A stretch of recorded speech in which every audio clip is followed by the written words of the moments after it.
তোমরা সবাই কেমন আছো? আশা করি ভালো আছো। তো আবার আমি একটা টপিকে চলে আসলাম, সেটা হলো যে এর আগে যে ভিডিওটা আমি বানিয়েছিলাম যে গরিবের সন্তানরা কেন ভাগ্যশীল, তার 4-5টা আমি উদাহরণ দিয়ে দিচ্ছি। যেরকম ধরুন মুকেশ আম্বানির ছেলে, সে প্রকৃতিকে অনুভবই করতে পারে না অনেক কিছু বিষয়ে।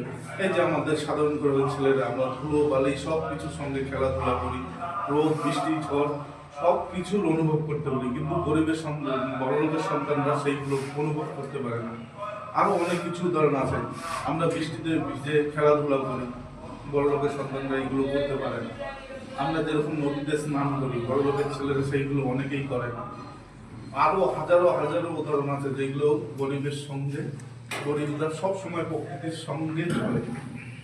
আশা করি বুঝতে পারলে ভালো থাকবে, ভালো রাখবে, ভালো লাগলে শেয়ার করে দিবে, কমেন্ট করে দিবে, ফলো করে দিবে। Bye, see you.